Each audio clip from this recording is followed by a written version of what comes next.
నెట్టిగుడ్డ పైకెక్కించడానికి మొత్తం బారు చేస్తున్నారు అందరూ కలిసి. ఈ నర్సరీ వానరే ఈ నర్సరీ వేయటానికి డైరెక్టర్ కూడా. ఇంతకుముందు మా నర్సరీ అరెకరం వేయటానికే అప్పట్లో 12 లక్షలు తీసుకున్నారు.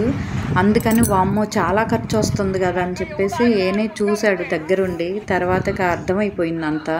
తర్వాత పెంచిన నర్సరీ అంతా కూడా ఏనే దగ్గరుండి వేయించాడు, వేరే వాళ్ళతో పని లేక.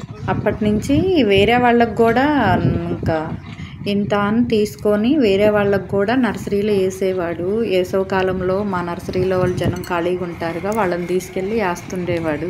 ఎకరానికి ఒక 50,000 అలా మిగిలేలాగా ఖాళీగా ఉండకుండా.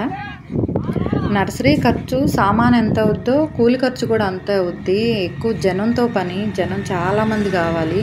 ఇక్కడ 2 లైన్లు టైట్ వేయాల్సినవి ఉన్నాయి, నిన్న కాలేదు. ఇక్కడ ఒక 2 వేస్తున్నారు. అందరూ ఒకసారి ఉండి చేయటం కుదరదు, ఎవరి పని వాళ్ళు చేస్తూనే ఉండాలి నర్సరీ వర్క్ అయితే. ఇప్పుడే కాదు తర్వాత అయినా అంతేను. ఈ దారాలన్నీ లైన్ చేస్తున్నారనమాట. ఇవి అంతకుముందు కొన్ని ఉన్నాయి, ఉపయోగపడతాయేమోనని చూస్తున్నారు. కొత్త దారాలు అయితే ఇలాగ దారాలు పోసుకోవాలి. ఎక్కువ శాతం కొత్త దారాలే కానీ తక్కువ వాడతారు అవి. దారాలు పోసేవాళ్ళు పోస్తూనే ఉండాలి, ఏ పని చేసేవాళ్ళు ఆ పని చేస్తూనే ఉండాలి. అందరూ ఒక చాటుండి చేయటం మాత్రం కుదరదు.